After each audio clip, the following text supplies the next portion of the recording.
जुलाई अगस्त के मंथ में अपने एग्लोनिमा के पौधे की केयर कैसे करेंगे, किस तरीके से इस पौधे को बरसात में आप बचा कर रखेंगे, आज के वीडियो में आप जानने वाले हैं कि एग्लोनिमा का पौधा यदि ग्रो नहीं कर रहा है या पत्तियां रूखी बेजान सी हो रही हैं, पत्तियां चमकदार नहीं हैं, तो किस तरीके से आप इस पौधे को बहुत ही तेज़ी से घना बना सकते हैं, किस तरीके से इस पौधे की पत्तियों को बहुत ही बड़ी बड़ी और चमकदार बना सकते हैं।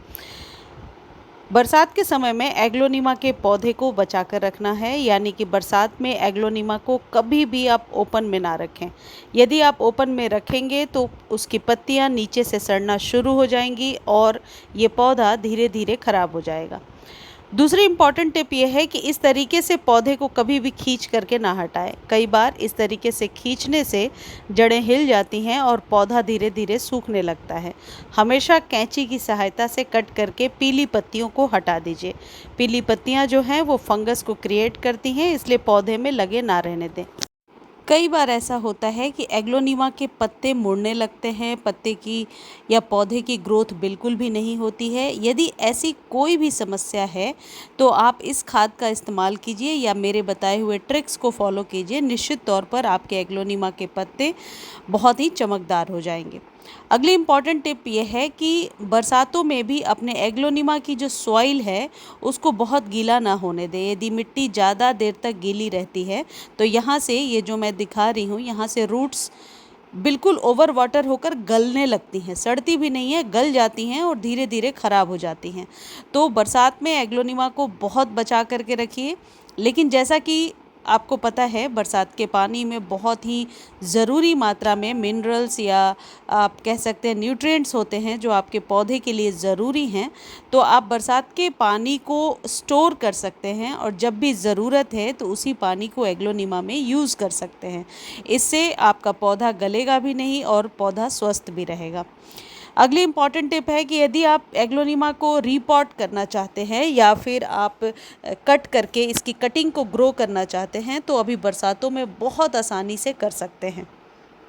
यदि पौधा कुछ इस तरीके से रूट बाउंड हो रहा है तो इस बात का ध्यान रखें कि आप पहले से सॉइल बना लीजिए, जिसमें आप 40% गार्डन सॉइल में 40% आप सैंड मिला सकते हैं या फिर कोकोपीट बेस्ट ऑप्शन होता है एग्लोनिमा के लिए, और बाकी के रेशियो में आप कंपोस्ट मिला लीजिए।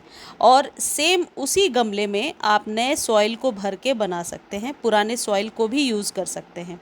एक चीज़ और ध्यान रखिए कि पौधे को निकालकर बहुत देर तक बाहर ना रखें। हर बार न्यू पॉट लेने की ज़रूरत नहीं होती है, क्योंकि एग्लोनिमा हमेशा छोटे पॉट में बढ़िया ग्रो करता है। 6 इंच का कंटेनर इसके लिए बेस्ट होता है। एक चीज़ और ध्यान रखिए कि एग्लोनिमा को धूप की हल्की ज़रूरत ज़रूर पड़ती है, यानी सेमी शेड में ये पौधा बहुत ही अच्छे से ग्रो होता है, बिल्कुल अंधेरे में ग्रो नहीं होता। बात कर लेते हैं खाद की। ये जो चीज़ आप देख रहे हैं ये चाय पत्ती है। ये वही चाय पत्ती है जो घर में चाय को छानने के बाद हम लोग चाय पत्ती को फेंक देते हैं। उसको अच्छे से धोइए, सुखाइए और 1 चम्मच चाय पत्ती 15 दिनों पर आप अपने एग्लोनिमा को दीजिए। एक चीज़ और ध्यान रखिए कि एग्लोनिमा के पौधे को हमेशा नाइट्रोजन युक्त खाद की ज़रूरत पड़ती है। ये जो खाद है ये बरसातों में भी यूज़ किया जा सकता है और ये है नीम खली। 2 चम्मच नीम खली आप अपने एग्लोनिमा के पौधे में अभी ज़रूर डालें। इससे आपका पौधा फंगस का शिकार नहीं होगा और बरसात में एक्स्ट्रा ह्यूमिडिटी की वजह से आपके पौधे को कोई नुकसान नहीं होगा। हर एक 3 महीने पर आप कंपोस्ट भी अपने पौधे को ज़रूर दे दिया करें, यानी कि नीम खली और वर्मी कंपोस्ट 2 बहुत ही बढ़िया खाद है आपके एग्लोनिमा के पौधे के लिए।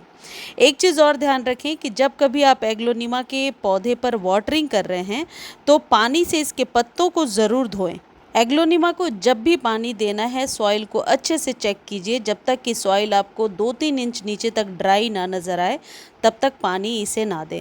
इसको घना बनाने का एक तरीका है, बार बार रीपॉट ना करें, साल में एक बार ही रीपॉट करें। एग्लोनिमा के पौधे को यदि आप नर्सरी से ख़रीद कर लगाना चाहते हैं तो ये बिल्कुल बेस्ट टाइम है। इस टाइम में आप किसी भी प्रकार के एग्लोनिमा को ख़रीद सकते हैं। 100 से 150 रुपये में आपको नर्सरी से मिल जाएगा। किसी भी प्रकार के खाद को खरीदने का लिंक डिस्क्रिप्शन में दिया है। यदि आप लिंक कॉपी नहीं कर पा रहे हैं तो आप टेक्स्ट करेंगे, आपको लिंक प्रोवाइड कर दिया जाएगा। आप इस वीडियो को फेसबुक पर भी देख सकते हैं। फेसबुक पर देखने का लिंक डिस्क्रिप्शन में है, प्लीज़ एक बार जाकर फॉलो ज़रूर कर लीजिए। ये वीडियो थोड़ी भी हेल्पफुल लगी है तो आप वीडियो को लाइक शेयर सब्सक्राइब ज़रूर कीजिए। मुझे उम्मीद है वीडियो आपको बहुत अच्छी लगी होगी। धन्यवाद।